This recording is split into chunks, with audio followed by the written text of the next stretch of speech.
Bueno, pues buenas tardes, sed bienvenidos a este episodio 9 de la tercera edición de Mastermind y vamos hoy con mi tema favorito, lo que me apasiona, lo que me mueve, la innovación, el desafío, la oportunidad, porque a lo mejor no transformamos el mundo, pero podemos transformar cosas y como siempre nos traemos a la creme de la creme, lo mejor de lo mejor. Está con nosotros nada más y nada menos que Tatiana García Díaz, ¿cómo estás? Buenas tardes, José Luis. Muy bien. Buenas tardes. Os presento a Tatiana. Mira, es licenciada en Ciencias del Mar, máster en Innovación Industrial y Optimización de Procesos y durante los primeros años de la licenciatura, tras la licenciatura, trabajó como investigadora en geoquímica de baja temperatura en la Universidad de Vigo. Un día me explicarás qué es eso.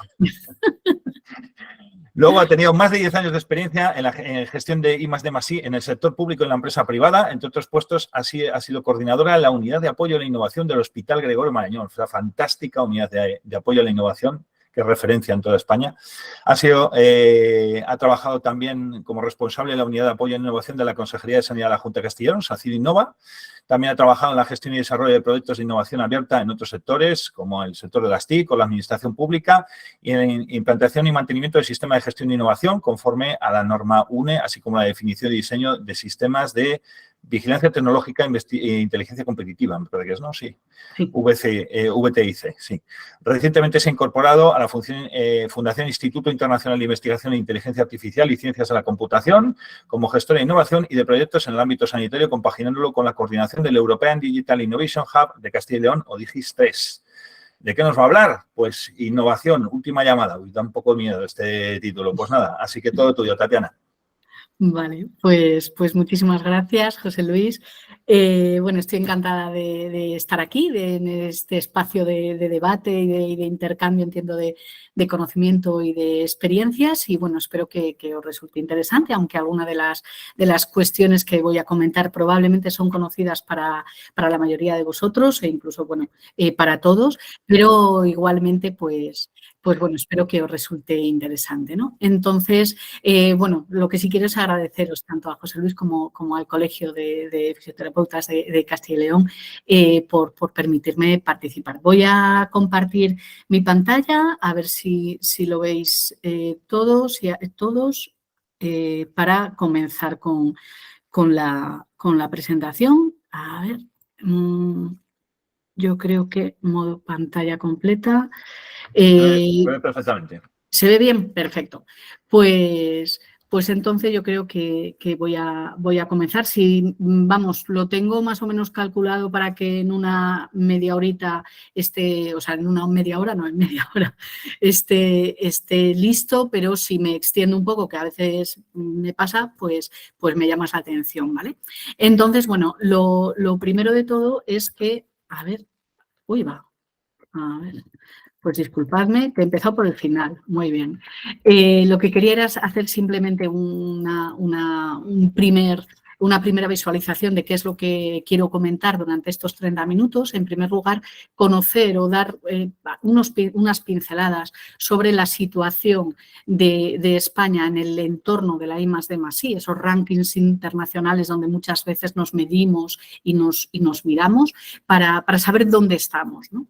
A continuación, sí quiero hablar de algo que normalmente nos olvidamos, que es exactamente de qué estamos hablando cuando hablamos de investigación o de innovación, ¿no? Con algo muy básico que son qué entendemos por estos términos en un mundo en el que estamos todos tenemos muchísima información, pero que no siempre tenemos centrado el tiro en estas cuestiones. Y por último, yo quiero presentaros dos ejemplos de innovación sanitaria que en el fondo nos van a hablar del Sistema Nacional de Salud y de qué se hace en innovación, ¿no? en nuestro país. Y por último, pues sí que pasar a esa parte de debate o de intercambio de opiniones y sobre todo pues saber qué os parece, qué opiniones tenéis e incluso qué podemos hacer, ¿no? Porque sí que me gustaría hablar, todo esto es una especie de presentación. Está relacionado con ese título de innovación última llamada para saber si estamos a tiempo o no, ¿no?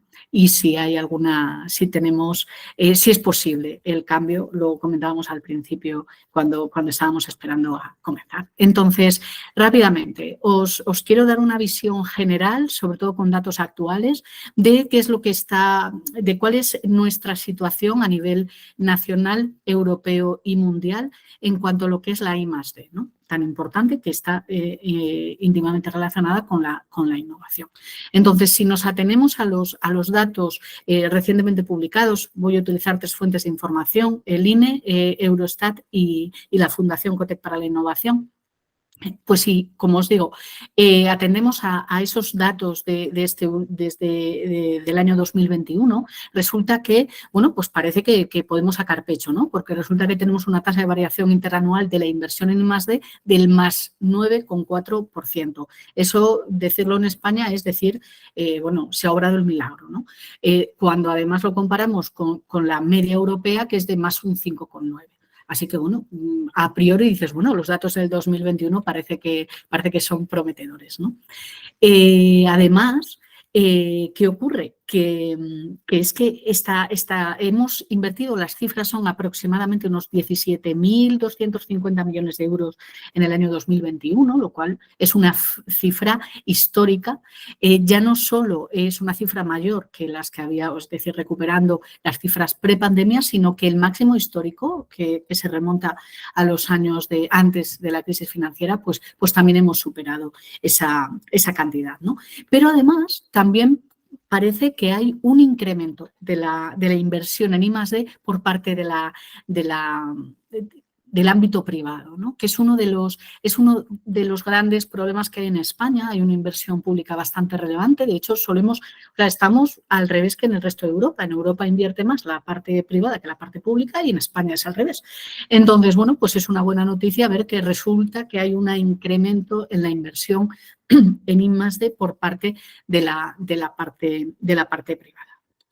Diríamos que, bueno, que parece que hemos aprendido algo. ¿Qué ocurre? Que cuando vamos un poquito más al detalle y rascamos un poquitín, pues no parece que sea todo tan favorable o tan positivo, ¿no? Es más, lo más importante de esto es que nuestro ratio I+D, el ratio de inversión I+D en relación al Producto Interior Bruto, lo mantenemos en un 1,43%, uno de los más bajos de la Unión Europea, es decir, estamos en el medio de los 27, ¿no? Un poquito más abajo, y no equivale a nuestro nivel económico y a nuestro nivel de desarrollo, ¿no?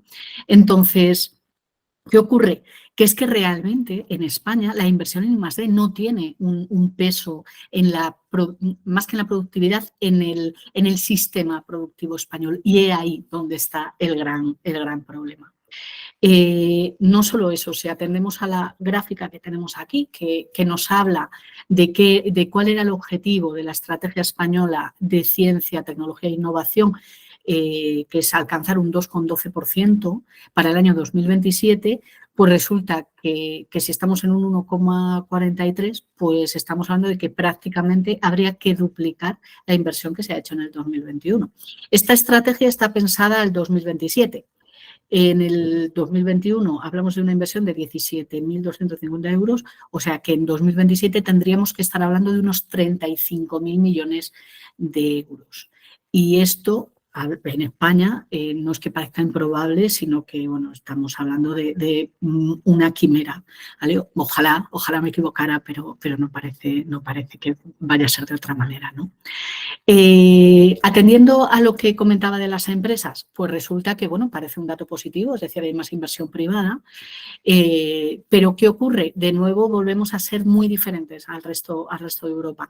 En España no solo es que haya más inversión pública y poca inversión privada, sino que además en España los que más invierten son las grandes empresas y eso en Europa es al revés. Los que más invierten en innovación, en I+D, son las empresas pequeñas y tiene bastante lógica. En España, bueno, pues es diferente. Entonces, cuando cogemos el histórico, porque si realmente estuviera habiendo una inversión en I+D de la parte privada, eso sería una estupenda, excelentísima noticia, pero cuando cogemos el histórico resulta que tenemos un problema y es un problema verdaderamente grande y es que las pymes, es decir, en los últimos 15 años se ha reducido el número de pymes que realizan I+D en un 21,4%. Esto no es que sea una mala noticia, es que esto es verdaderamente alarmante, más cuando tenemos un tejido productivo básicamente de pymes, ¿no? Entonces, bueno, no es que quiera ser negativa, pero no vale de nada decir que va todo bien y que somos estupendos. Cuando lo ponemos en el contexto europeo, que son los mismos números que veíamos en la otra diapositiva, ¿no? Esa variación interanual, con España en un 9,4%, prácticamente muy poquitos países de la Unión están en ese ratio, pero lo mismo que decía antes, cuando comprobamos cómo es el ratio inversión I+D, PIB, caemos estrepitosamente, ¿no? A ese 1,4%.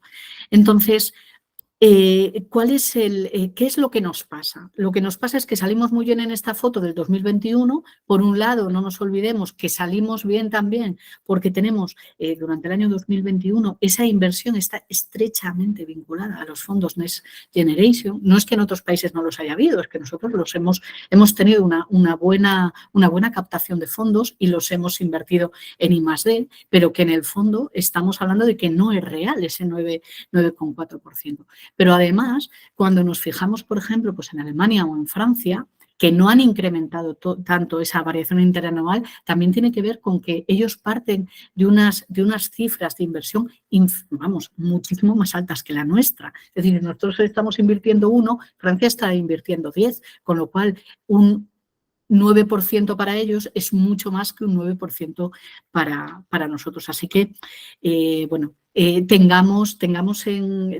pongamos en contexto los números que muchas veces se nos ofrecen. Lo que sí está claro, y en esto, bueno, nos podemos fijar en esta gráfica de aquí, es que ese ratio, que es el que nosotros intentamos alcanzar, porque es lo que nos está diciendo que la I+D tiene un peso específico en el tejido productivo español, es el que intentamos reducir, ¿no? En cuanto a lo que es la diferencia con Europa. La distancia actual es de un 0,84, es muchísimo, pero también es verdad que en los 2 últimos años hemos venido reduciendo esa brecha, pero bueno, todavía nos queda muchísimo camino por recorrer para alcanzar esa media europea. Estoy hablando de una media europea, ¿eh? Si nos fijamos en países concretos, pues salimos aún peor parados. Sin embargo, no todo es negativo. Es más, cuando hablamos de I+D, seguro que alguno de vosotros ya está pensando, bueno, a ver, que hay cosas que hacemos muy bien y efectivamente hay cosas que las hacemos muy, muy bien. En estas dos tablas, en la tabla de la izquierda, lo que tenemos ahí es la producción científica. Esto es un ranking mundial de publicaciones. En el ranking mundial de publicaciones científicas, España está en la posición número 11 y llevamos en estas posiciones, en la 10, en la 11, en la 12, durante muchos años. Esto lo que significa es que somos unos excelentes generadores de conocimiento. Somos una potencia a nivel mundial en producción científica y no solo en producción científica, sino que es producción científica excelente. Somos unos grandes investigadores y somos capaces de publicar y publicamos muy bien, ¿no? Pero cuando miramos la gráfica de la derecha, que estamos hablando del índice global de innovación, es decir, de cómo llevamos ese conocimiento al mercado y cómo le sacamos rendimiento. Además, es un índice que se publica todos los años, lo publica la OMPI, que es la Organización Mundial de la Propiedad Intelectual y que en sus siglas en inglés es la WIPO, pues ahí caemos estrepitosamente a un puesto número 29, que no nos corresponde por nivel de ingresos, ni muchísimo menos, pero que es que este índice de innovación se construye no solo mirando al PIB o a la inversión en I+D, sino también en el número de patentes licenciadas, las infraestructuras, el talento. Es decir, tiene en cuenta muchísimas más cosas y ahí estamos en una posición verdaderamente, bueno, pues no buena. ¿Vale? Si esta misma cifra la miramos en Europa, estaríamos en torno ocupamos la posición 17 de entre los 27, que nos sitúa en la mitad por abajo entre los países europeos, digamos, considerados innovadores moderados. De ahí a pasar a una poca, es decir, a innovación pequeña o pobre, pues nos falta poquito, ¿no? Entonces, en el fondo lo que nos tenemos que quedar aquí es que hay algo que no estamos haciendo bien. Somos capaces de tener de hacer muy buena investigación, pero no somos capaces de trasladarlo y de sacarle rendimiento. Aquí, de momento, dejo lo que son digamos, este no salir bien en la foto y estas cuestiones que personalmente a mí me entristecen porque hay cosas, es decir, somos muy buenos en algunas cosas y lo tenemos en España, lo tenemos casi todo para triunfar. Hay muchísimos científicos e investigadores que han sido y siguen siendo referentes y que además son grandes directores de instituciones a nivel de instituciones internacionales en el ámbito de la investigación y de la innovación. Y sin embargo, en casa no somos capaces de hacer bien los deberes, ¿no? Pero bueno, esto lo podemos dejar para más adelante. Como os decía en el índice, hay una cuestión, dejando ya los números, hay una cuestión que a mí me parece muy importante cuando estamos hablando de investigación, de innovación, de I+D, de I+D+I, y es de qué hablamos cuando hablamos de esto, ¿no? Muchas veces estamos pensando, de hecho tenemos un montón de terminología, manejamos tecnicismos, anglicismos, pero me gustaría centrarnos un poquito en lo que es la investigación cuando estamos hablando de investigación, a qué nos referimos, ¿no? Entonces, bueno, hay muchísimas definiciones, cada uno de hecho seguramente que tengamos la nuestra, pero bueno, yo hice un ejercicio sencillito de irme a la RAE y buscar qué es lo que según la RAE es la investigación. De hecho, bueno, inicialmente, pues lo que busqué fue investigación y únicamente la entrada era que es el hecho o el acto de investigar y, por tanto, bueno, pues aquí pongo investigar, ¿no? Como primera entrada nos dice que es indagar para descubrir algo. Y, bueno, esto ya nos da una pista de que, bueno, sí que la RAE parece que no define del todo mal la investigación, pero sobre todo en la tercera entrada yo creo que es interesante porque además es muy sencilla, pero al mismo tiempo yo creo que es bastante aceptable, ¿no? Razonablemente buena, podríamos decir. Y nos dice que realizar actividades intelectuales y experimentales de modo sistemático con el propósito de aumentar los conocimientos sobre una determinada materia. Es decir, realmente tiene esta definición, sí que tiene todos los ingredientes o todas esas partes tan fundamentales, tan importantes que incluye la investigación. Por un lado, esa pregunta de investigación, esa hipótesis, ¿no? Ese buscar esos conocimientos que no tenemos. Por otro lado, tiene un objetivo, que es conocer más o buscar algo o descubrir algo. Por otro lado, habla de un modo sistemático, es decir, una investigación sin metodología, sin método, sin que sea sistemático, no es una investigación, ¿no? El método científico así lo indica. Y, bueno, nos habla también de esas actividades intelectuales y experimentales. ¿Para qué? Pues para obtener unos resultados y, por último, una discusión, un análisis y unas conclusiones, ¿no? Que eso muchas veces es lo que después permite que, bueno, no solo mejoremos la ciencia, sino que consigamos innovar. El siguiente paso fue, bueno, pues, ¿qué significa innovación o qué ocurre cuando hablamos de innovación? ¿De qué estamos hablando? Y aquí ya entramos en otro ámbito. Según lo metes en Google, pues antes de ayer había 69 millones de entradas de definiciones de innovación en español. O sea, no estoy hablando en inglés, sino en español únicamente de resultados en Google. Entonces, bueno, he hecho lo mismo, me he ido a la RAE y he dicho, bueno, a ver qué me dice que es la innovación. Bueno, pues la acción y efecto de innovar, ¿no? Y la segunda entrada me dice que es la creación y modificación de un producto y su introducción en un mercado. Esta definición, evidentemente, no es que se quede coja, es que nos está orientando a algo muy concreto en términos de innovación, que es un producto, y para nada la innovación solo habla de producto. De hecho, lo que os traslado aquí es una definición que a mí me gusta mucho, que es de la Fundación Cotec, que la verdad es que es muy completa, porque define innovación como todo cambio, no solo tecnológico, basado en conocimiento, no solo científico, y que aporta valor, no solo económico, ¿no? Entonces, La verdad es que es muy completa. Esto no significa que si ahora hiciéramos pues, una ronda para saber pues, qué pensáis o qué cada uno la definición que tiene de innovación o qué cree que es innovación, y de hecho es muy habitual cuando tenemos sesiones presenciales, pues empezamos por esto, ¿no? Bueno, pues tú qué crees que es la innovación o para ti qué es. Y la verdad es que aunque hay tantas definiciones como personas, sí que todos coincidimos en que normalmente la palabra diferente o nuevo pues aparece, está relacionada con la innovación, ¿no?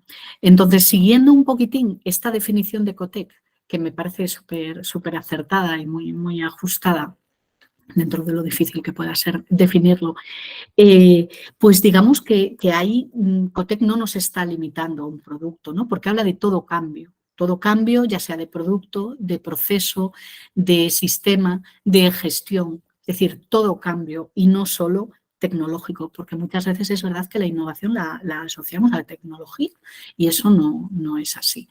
La innovación, además, ya no es que no esté, que sea el escenario único del producto, es que además la innovación puede ser disruptiva. Eso todos estamos súper familiarizados con ello. Decimos innovación disruptiva, pues todos pensamos en, pues a lo mejor en Internet, cuando surge Internet o en la invención del teléfono móvil, pero la innovación digamos, ha estado presente siempre, ¿no? Solo tenemos que pensar, por ejemplo, en cuando se cambia del caballo al coche de motor. Eso es una innovación disruptiva en toda regla. Pero si nos vamos más atrás, cuando surge el papel, por confrontación con el pergamino, pues aún más, ¿no?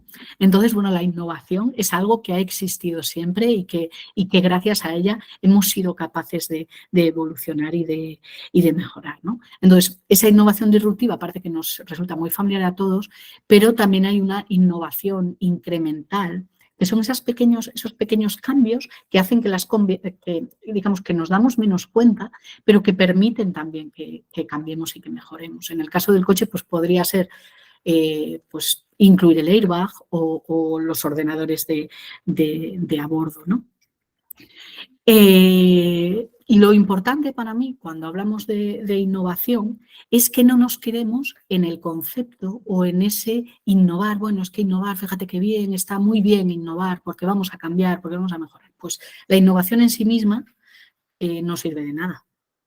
La innovación es, digamos, que lo que tenemos que recordar es esa característica inherente y fundamental y transformadora de la innovación, que es la transferencia, esa intención de llegar al mercado, de hacer que eso que tú has inventado o que esa innovación llegue al mercado o al otro lado. En el caso de la innovación sanitaria, que es algo que, digamos, es nuestro ámbito común, pues que hay más claro, ¿no? que las innovaciones en el ámbito sanitario, cuya mayoritariamente lo que queremos es que mejore es decir, que lleguen al paciente o que lleguen al sistema sanitario y en el fondo a quien van a llegar es al paciente, a ellos como pacientes y a nosotros como también futuros pacientes y sobre todo como gestores y como profesionales sanitarios, ¿no?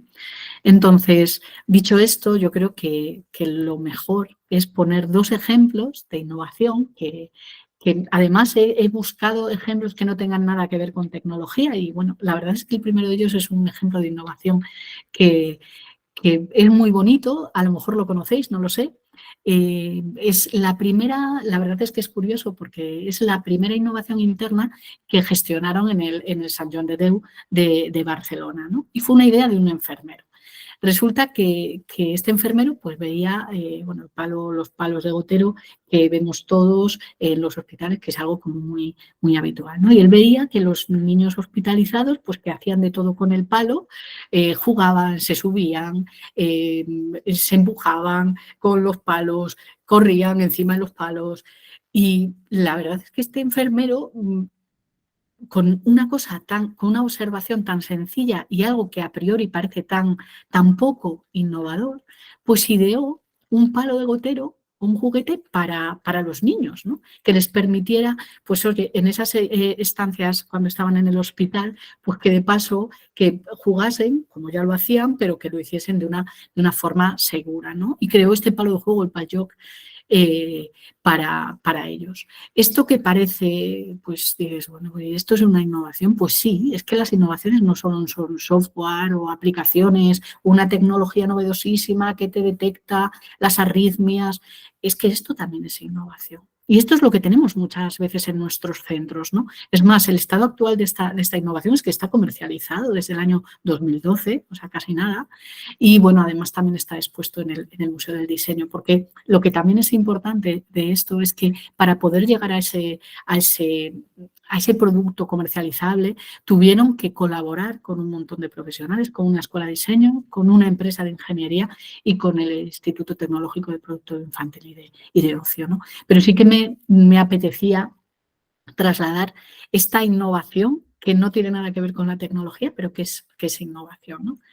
Y el otro ejemplo que traigo, que lo conocéis todos, seguro, que al principio, ahora cuando estábamos esperando a que comenzara la sesión, comentaba con José Luis, pues esta innovación de Fede y Miguel Ángel, todos lo conocéis, no es una microinnovación, esto es una innovación muy grande.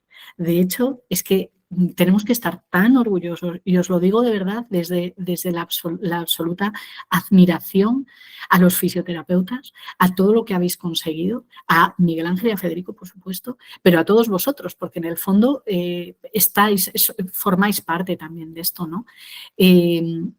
La verdad es que todos conocéis, yo creo que todos conocéis el caso, ¿no? Lo voy a relatar así de manera muy breve, pero bueno, el hecho cierto es que ellos trabajaban en la unidad de fisioterapia y veían pacientes, resulta que los pacientes pues veían que había pacientes hiperfrecuentadores, ¿no? Y que de hecho veían pues que volvían con los mismos problemas, o sea, había algo ahí que por un lado a lo mejor estaban aliviando en algo a los pacientes, pero el hecho cierto es que volvían con el mismo problema, con lo cual era un alivio, pero no una solución, ¿no?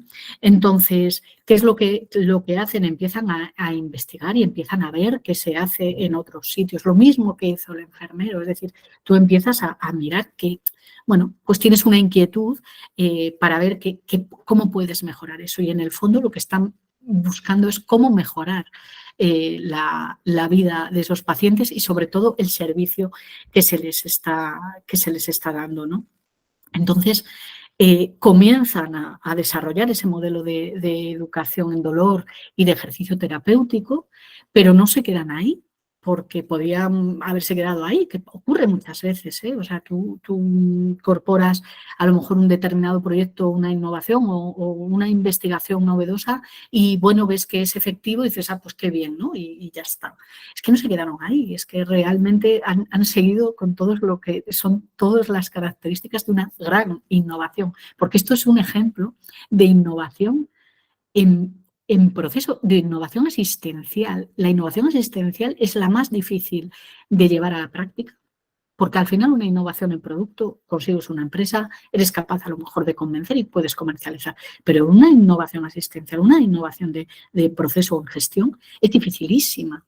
Con lo cual, de verdad que en Castilla y León, o sea, la innovación no está solo en grandes centros, no está solo en donde tienen una gran tecnología. Lo que tiene que haber son personas innovadoras, con ideas.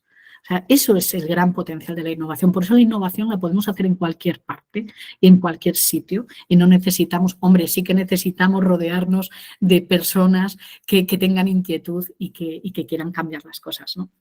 Entonces, bueno, simplemente decir que eso que ellos veían que parecía que ese modelo, ¿no? de educación, dolor y ejercicio terapéutico, que parecía que era efectivo en los pacientes, pues realizaron un ensayo clínico, pero es que es el mayor ensayo clínico que hay hasta la fecha y han seguido en ello. Y bueno, pues tristemente ahora Miguel Ángel no está, pero ha dejado un legado ahí y un montón de personas que estáis que seguís con ese trabajo, sobre todo, es que se inaugura en diciembre, ¿no?, del 2021 esa primera unidad de afrontamiento activo del dolor en atención primaria, pero es que se está implantando en varias provincias de Castilla y León. Esperemos que llegue a todas y, sobre todo, esto para lo que ha servido es que llega un momento en el que esto trasciende y llega a la consejería, ¿no? Y esa consejería llega un momento en el que cambia el protocolo de actuación en fisioterapia en dolor crónico, con lo cual es verdad que es un trabajo duro, es un trabajo arduo, es un trabajo de mucho tiempo, con muchos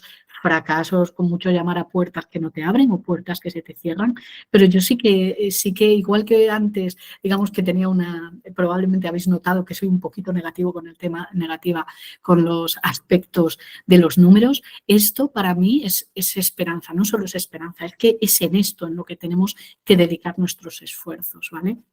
Entonces, simplemente para terminar, sí que me gustaría hacer un repaso digamos, un gráfico, ¿no?, que resumen por dónde tenemos que ir. Normalmente estáis acostumbrados a ver que, bueno, siempre se habla de financiación, ¿no? Es que necesitamos más financiación. Bueno, pues está claro, ¿no? La financiación es muy importante. Con esa financiación los investigadores y con la investigación generamos conocimiento, pero la única forma de hacer sostenible el sistema es a través de la innovación. Pero es que la innovación, además, no es que sea el milagro de los panes y los peces, porque parece que a través del conocimiento y con innovación vamos a generar recursos, pero sí que es verdad que es que la innovación lo que permite es sacar rendimiento, es decir, tener retornos, no solo económicos, ¿vale?, pero tener retornos de ese conocimiento, explotar ese conocimiento, que es en lo que España,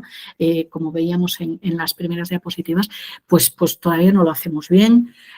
Ojalá que esa mayor inversión en I+D sirva para cambiar esto, pero también os digo que no va a ser un camino fácil porque es muy dependiente del entorno, un entorno que en España, bueno, o sea, hablamos del entorno desde varios puntos de vista, el entorno empresarial, que es un entorno, bueno, complicado, podríamos decir, pero también desde el punto de vista cultural, es decir, no tenemos mucha cultura de la colaboración entre grupos de investigación en la empresa, entre la administración pública y la empresa. Es decir, lo de colaborar nos cuesta. Parece que con los consorcios europeos y la financiación europea que nos está obligando a mezclarnos unos con otros, parece que podemos avanzar algo en el camino, pero queda todavía bastante. Y por otro lado, una cosa muy importante en la innovación es que no es espontánea. Todo eso, es decir, lo que veíamos en estos dos ejemplos, tanto en el de la unidad de afrontamiento activo del dolor como en el PALYOC, lo que necesita son facilitadores, ¿vale? Entonces, esos facilitadores en el fondo es lo que tenemos que hacer, ¿no?, lo que hay pendiente por hacer, porque lo que necesitamos no es solo tener dinero, lo que necesitamos es gestionar esa innovación. No vale de nada, os lo digo en serio. Al final, las innovaciones a lo largo de la trayectoria que tengo y de la experiencia que tengo, muchísimas veces las innovaciones que han llegado a algo y que se han podido comercializar han tenido muchísimo menos de idea que de gestión. De hecho, hay una especie de balance que dice que en una innovación exitosa tienes un 5% de idea y un 95% de gestión. Y esto es muy importante. Esto sí que es un mensaje que yo quería trasladar.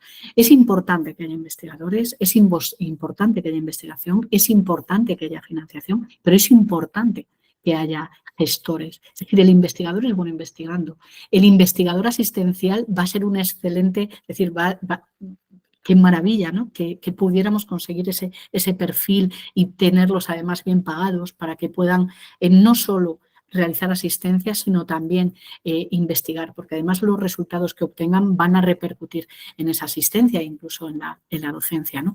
Pero también es importante que haya profesionales dedicados a la gestión, a la gestión de esas ideas innovadoras y de esa innovación, porque requiere no solo digamos, de un conocimiento experto en aspectos como pueda ser propiedad intelectual o industrial, pero también en aspectos como son la generación de alianzas, las colaboraciones público-privadas. Es decir, que esa facilitación no pasa solo por meter dinero al sistema, que también, es decir, de hecho, debemos meterlo, pero debemos meterlo mejor.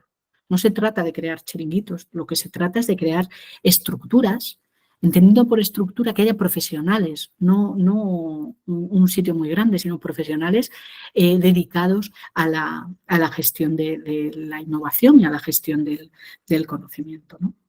Entonces, bueno, creo que estoy más o menos en tiempo.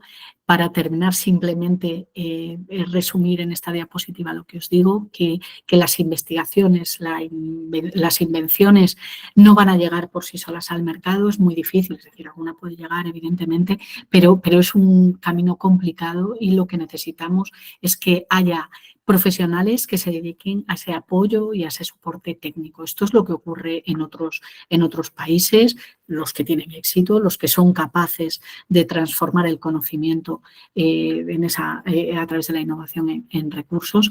Y bueno, yo creo que aquí lo dejo, no me extiendo más. Muchísimas gracias por escucharme, espero que os haya resultado interesante. Me encantaría que pudiéramos pues ver qué pensáis vosotros, si tenéis ideas o qué otras ideas se os ocurren, ¿no? Para que fuésemos más eficientes en esa traslación del conocimiento al mercado. Y bueno, nada más, no me extiendo más. Pues muy bien.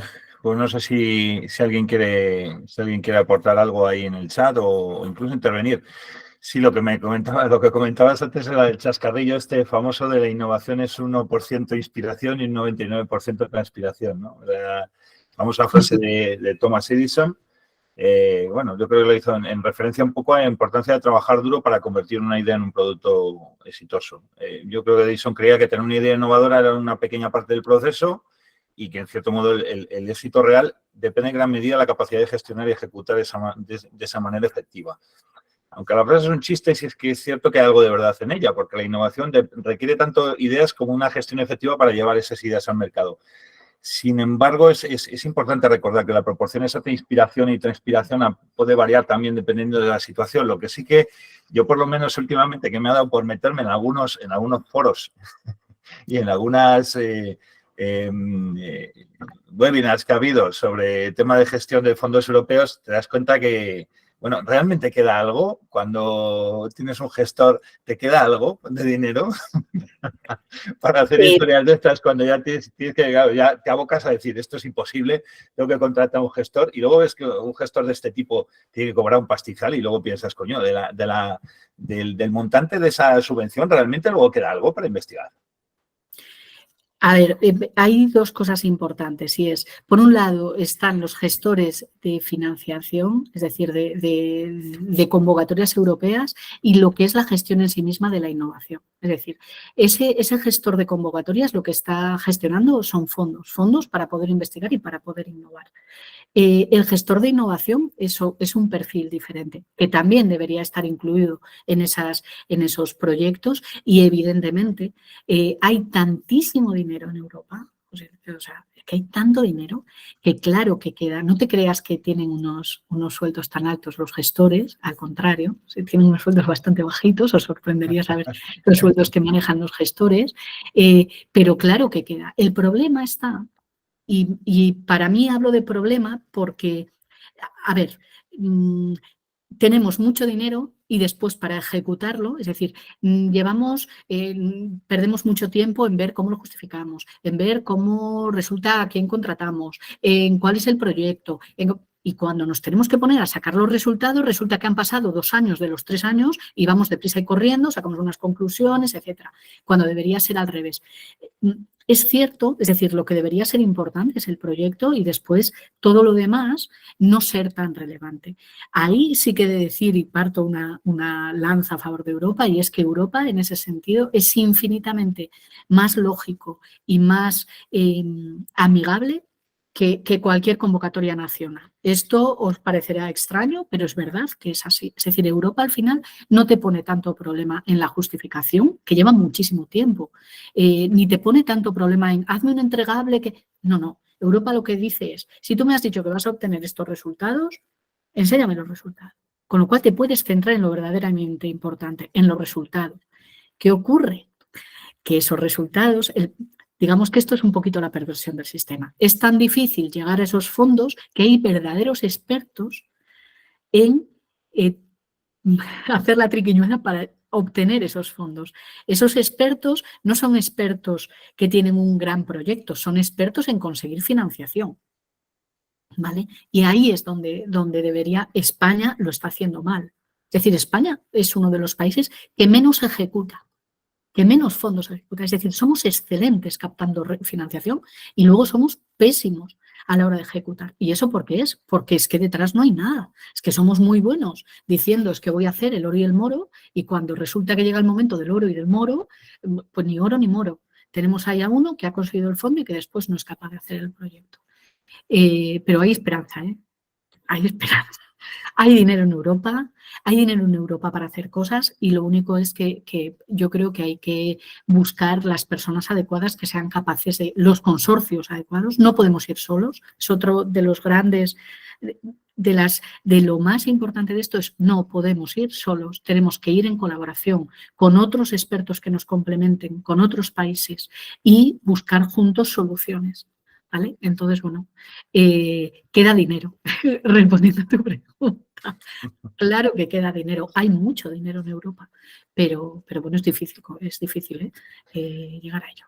Pero imposible. La burocracia en España es un poco particular, sí que al hilo de lo que dice Yolanda en el chat, tú que tienes experiencia, ¿tú crees que la burocracia es igual en toda Europa o es solo así en España para estos temas? O quizá a lo mejor lo que dices tú, que ya consigues el fondo y ya dices, ¡buah, ya lo he conseguido! Y luego, ¡pum!, te desinflas y al final luego no lo acabas de rematar, no hay resultados. A ver, la verdad es que la burocracia en España es terrible, en otros países también, pero lo nuestro yo creo que ahí sí que vamos de los primeritos, estamos casi más que en producción científica, porque incluso para montar una empresa desde el punto de vista de spin-offs en el ámbito sanitario, que bueno, ya sabéis que es complicadísimo porque al tener las competencias, las comunidades autónomas, no nos regimos por la ley de la ciencia, con lo cual no podemos hacer spin-offs alegremente, ¿no? Esto está cambiando en algunas comunidades y, de hecho, bueno, pues yo creo que está cambiando la percepción de esto, porque es que eso es riqueza para el sistema. Al final, el sistema público es consciente de que no puede explotar las innovaciones o las mejoras que tienen sus profesionales, con lo cual la única forma de hacer eso es hacerlo a través de una entidad privada que pueda explotar ese conocimiento. Pero bueno, todavía nos queda camino por recorrer. Estaba mirando el chat. Dice Susana, en los hospitales solo interesan médicos y enfermeras para la gestión del conocimiento. Un error muy gordo, un error. Y no lo digo solo porque seamos fisioterapeutas, es que tampoco cuentan con nutricionistas, tampoco cuentan con psicólogos, ¿no? Creo que es un error. La verdad es que ahí sí que os diré que es bastante diferente dependiendo de las comunidades autónomas, ¿vale? Por ejemplo, en Cataluña, en las unidades de innovación hay gestores, es decir, hay abogados, hay economistas, hay un montón de perfiles de todo tipo dedicados a la gestión de innovación. ¿Vale? Eso ocurre en la Comunidad Valenciana también, que están haciendo un esfuerzo ingente Fijaos, hay una cosa, me llamó la atención cuando el otro día estaba recopilando información de cómo está el ranking en España por comunidades autónomas. Valencia, la Comunidad Valenciana, no sale demasiado bien en la foto y, sin embargo, están dedicando muchísimos recursos a profesionalizar esa gestión de innovación, con lo cual seguro que recogen los frutos en un futuro, aunque ahora pues no salgan, salen muchísimo mejor que nosotros, esto está claro, pero vamos, no tan bien como yo me esperaba.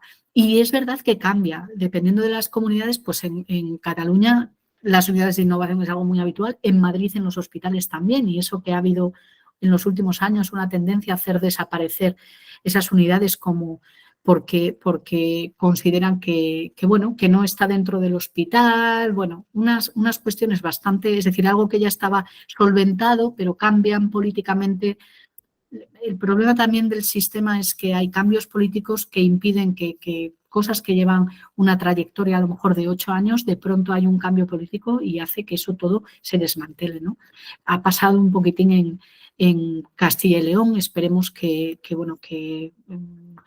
relancen la unidad de apoyo a la innovación y si no relanzan eso, que creen otra estructura o otra forma de apoyar a los profesionales. Estoy de acuerdo con vosotros en que ni enfermeras o enfermeros y médicos son suficientes. Como sabéis, es decir, hay un debate ya creado con los perfiles, por ejemplo, de los ingenieros y de los ingenieros biomédicos, porque es necesario. Es necesario. Tenemos que mirar a la tecnología y la ingeniería como parte fundamental del sistema sanitario, pero también lo que vosotros decís, es que un fisioterapeuta es súper importante, igual que un nutricionista, igual que un gestor. Si es que el problema de esto es que lo tenemos todo para triunfar y nos regimos, los que al final están tomando decisiones, tienen las gafas del siglo XIX y entonces vamos con el pie cambiado. De hecho, lo que ha conseguido Miguel Ángel y Federico en Castilla y León, os digo de verdad que es que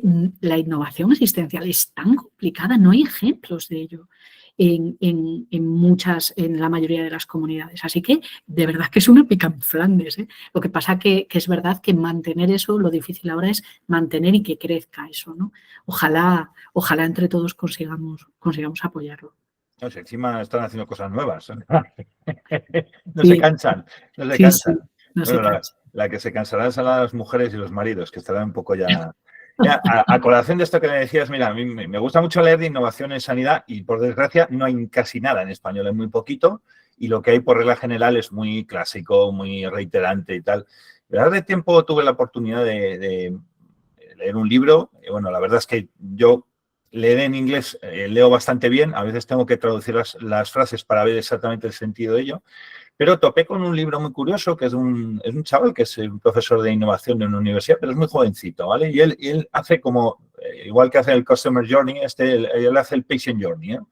Y entonces sí que es cierto que la sanidad de Estados Unidos no es para nada extrapolable con el caso de la española, pero me resulta curioso frases que encuentro en ese libro que me resultan curiosísimas porque se ve que te das cuenta que los problemas de la gestión de la sanidad en general no son tan diferentes, incluso con sistemas diferentes, ¿no? Mira, cuando hablábamos esto de los perfiles, me acuerdo una de las frases dice, bueno, rather than change the system for good, the medical institution is both resistant to change and frustrated by lack of change at the same time, due to institutional inertia and core identity problem. O sea, en lugar de cambiar el sistema, la institución médica se resiste al cambio y, por otra parte, está frustrada por esa falta de cambio, por esa inercia institucional. O sea, realmente, a lo mejor el problema de la innovación en el ámbito sanitario es que los gestores que están arriba están puestos por una inercia que dicen, mira, yo estoy aquí 4 años, voy a andar cambiando las cosas, en 4 años no voy a cambiar nada, me van a dar por todos los lados, vamos a dejarlo todo como está, vamos a poner parches y vamos a dejarlo. Veo que no difiere mucho lo que pasa en España, ¿eh? Efectivamente, de hecho, en aquellos sitios donde ha habido gestores, digamos, con poder de decisión innovadores, han cambiado las cosas. Yo recuerdo, por ejemplo, en el Vallebrón, con una gestora magnífica, de hecho, utilizan el Patient Journey en Cataluña en muchísimos hospitales, también se está utilizando en Galicia, es decir, a través de la red CITEMAS, además es algo bastante, se comenta bastante y es bastante, es decir, se utiliza a nivel de unidad de innovación. Tal vez no se ve tanto a nivel de hospital, pero sí en unidades, en servicios concretos. Y esta persona, os voy a decir, es que la fichó Telefónica. O sea, imaginaos si lo hacía bien. Claro, era una persona con poder de decisión, ahora está en otras manos. Yo creo que ha dejado un legado importante y se siguen haciendo bien las cosas, pero lo malo es que estamos hablando de sitios concretos, ¿no? Decimos aquí lo hacen bien, allí lo hacen también bien. El problema de esto es que no hay una estandarización a todo el sistema nacional de salud para poder hacerlo. De momento nos tenemos que conformar con que si nos dan los recursos para poder hacerlo, tira para adelante hasta donde llegues. Estamos ahí, ¿eh? Pero bueno, es verdad que yo creo que al final esa es un poquitín lo que decías tú en esa frase. Ya no es que el sistema sanitario esté frustrado porque no cambia, es decir, porque sabe que necesita cambiar y al mismo tiempo tiene miedo al cambio. Es que el cambio va a aterrizar, va a llegar y no nos vamos a dar cuenta. Es decir, es como en la pandemia, de pronto, todos diciendo, oh, madre mía, si no somos capaces de producir ni una mascarilla. Ah, amigos, pero ¿cuántos años llevábamos diciendo que tenemos un sistema, que no tenemos un sistema productivo, que tenemos una dependencia exagerada de fuera, que no somos capaces? Pero resulta que después fuimos capaces. Resulta que en Salamanca, en León, en un montón de sitios, al final sí que se hacían mascarillas, sí fuimos capaces. Con lo cual, yo creo que lo que falta es compromiso. No le quiero echar toda la culpa a la administración porque no es así, pero sí que faltan gestores con conocimientos y con ganas de cambiar las cosas. Ya no es conocimiento, son ganas de cambiar las cosas. Pero mientras llegan, yo creo que nosotros tenemos que ir por debajo, sumando y cambiando. Intentando vender la moto cuando te la compran, claro que. Mira, solo pinceladas, curiosidades de cosas que dice en este libro también. Dice, mira, el 75% de dólares de atención médica en Estados Unidos se gastan en enfermedades crónicas para las cuales tenemos capacidad de manejar razonablemente en la mayoría de los pacientes, pero por alguna razón el sistema no lo hace con el mayor éxito posible. Esto es un poco lo que pasa también en España, ¿no? Tenemos un gasto sanitario salvaje en enfermedades crónicas y, sin embargo, no somos capaces de introducir ítems de prevención para reducir el impacto de esas enfermedades crónicas, ¿no? Es un poco lo que pasa aquí, ¿no? También dice, mira, mejorar la salud, bueno, para eso están los médicos, ¿no? Bueno, sí, pero los médicos y sus funciones son una pequeña parte de todo el sistema y para los fines de este libro representan un conjunto de conocimientos y experiencia que requiere una entrega más eficaz a los pacientes y es claramente insuficiente. Qué curioso que también apela a eso, que los médicos, que sí, el médico es el centro parece aquí que estamos en un sistema médico-centrista, pero incluso a nivel de gestión ellos mismos se dan cuenta de que el médico no es más que una parte de ese sistema sanitario y que también hay que... Yo he de decir que la verdad es que con la gente más innovadora que he trabajado, mayoritariamente han sido, bueno, enfermería es un ámbito súper innovador, ¿vale? Igual que os pasa a vosotros. Vosotros lo que os pasa es que todos los días tenéis que solucionar problemas.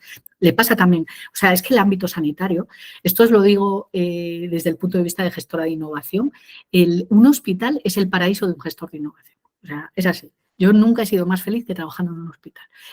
No tenía vida, pero era muy feliz. ¿Pero por qué? Porque es que todo el día tienes que estar resolviendo, tienes que estar dando soluciones a problemas que te ocurren diariamente. Por eso, digamos que hay tantísima innovación, pero es que no está limitada a los médicos, es que cualquier profesional sanitario se enfrenta a eso todos los días. Yo sí que he de decir que los médicos más innovadores que me he encontrado son la gente con la mente más abierta que he visto. Es decir, normalmente, tradicionalmente es un sector muy tradicional, muy anclado en el pasado. Sin embargo, los innovadores es todo lo contrario. Son los que quieren colaborar con todo el mundo. Lo habéis visto vosotros también. El proyecto de FEDEIDE funciona porque hay un montón de perfiles ahí trabajando y colaborando juntos. Y es la única forma de poder responder a esto, o sea, de poder hacer algo. Sí me gustaría comentarte una cosa con respecto a Estados Unidos, y es que pues mira, el 2019 fue cuando me fui yo de Madrid, pues todos esos años, estamos en 4 años. Hubo una expedición desde ITEMAS, que ITEMAS es la red de unidades de innovación y de tecnologías médicas y sanitarias. Está financiado por el Carlos III, etcétera, pero en el fondo lo que es un grupúsculo de unidades de innovación de diferentes hospitales de todas las comunidades autónomas, ¿vale? Entonces, resulta que hubo una expedición que fueron a Estados Unidos y se fueron al MIT y a todos estos sitios donde la gente súper innovadora y tal cual. Y resulta que nosotros el sistema que teníamos de gestión de innovación, que además era conforme a la UNE, 166.000, llegan para allí, llegan a Estados Unidos y dijeron, bueno, y ahora nos van a explicar estos cómo lo hacen y bueno, pues vas a ver. Pues resulta que hacemos lo mismo. O sea, resulta que nuestro sistema, venían todos encantados de habernos conocido, ¿sabes? En plan, oh, qué buenos somos, lo hacemos igual que en Estados Unidos. Pues no, el sistema de gestión es el mismo, pero no tienes profesionales. Yo me acuerdo con un compañero una persona que además ha montado una empresa que tiene un éxito, un producto que es Corify, que es un producto que probablemente si no lo conocéis terminaréis conociéndolo. Me ha dado clase a mí. Andreu te ha dado clase. Bueno, Andreu me ha dado clase a mí. Andreu era uno de los innovadores que tenía yo en la unidad de innovación del Gregorio Marañón, y me acuerdo cuando fue Andreu o fue Rafa, bueno, uno de ellos dos fueron a una estancia, se fueron a Estados Unidos y de pronto llegaron al hospital y entraron en la unidad de innovación y tenía, creo que me dijeron, 15 personas trabajando en una unidad de innovación. De aquella en el Marañón éramos 3. A ver, es imposible que llegues a lo mismo que donde hay 15 personas. Es imposible, porque además nosotros éramos 3 y hacíamos, os podéis imaginar de todo, como suele pasar, que vosotros sois fisios, pero hacéis de todo, también sois gestores, también rellenéis formularios. Bueno, pues eso. Entonces, lo que os decía al principio, sí es que lo tenemos todo para triunfar, pero nos falta tener buenos decisores y, bueno, también un poquitín de riesgo y de ganas de cambiar las cosas. Pero como no, yo de verdad, lo de última llamada es así. Como no cambiemos, como no nos subamos al carro de la innovación, en unos pocos años, eso de que tenemos un sistema de salud envidiable, un sistema nacional de salud que es el mejor del mundo, no lo vamos a poder decir porque va a dejar de serlo, objetivamente. Bueno, ayer estuve en un webinar de estos gratuitos que muchas veces me meto, que estaba Julio Mayol y decía, yo desde que ha acabado, desde el año 2000 llevan diciendo que se va a reventar el sistema y aquí estoy, el sistema lo ha reventado, ¿no? Pero bueno. Yo creo que oye, hay situaciones y situaciones. Yo creo que ahora sí que estamos en una situación crítica porque ves también la pirámide poblacional de España y claro, de lo que hay. Yo que con Julio además he compartido, él era director de la unidad de innovación del clínico cuando yo estaba en la del Marañón, a Julio habría que preguntarle si él considera que hace 20 años la situación era la misma que ahora, porque seguramente que ahí ya tenemos más que hablar. Y mira que Julio ha visto, porque ha visto de todo. De un hospital, a mí me gusta mucho una frase que se atribuye a Hilman Rickover, a un almirante estadounidense, que decía que un hospital es una colección de camas llenas de enfermos rodeados de pasillos vacíos, mientras que un portaaviones es una colección de pasillos rellenos de gente rodeada de camas vacías, ¿no? Y por eso hacía la analogía de oiga, yo soy un gestor de un portaaviones, pero un portaaviones y un hospital no difieren mucho, ¿no? La complejidad de la gestión de un hospital y la cantidad de problemas que puedes encontrarte en un hospital, que lógicamente es lo que has reflejado en la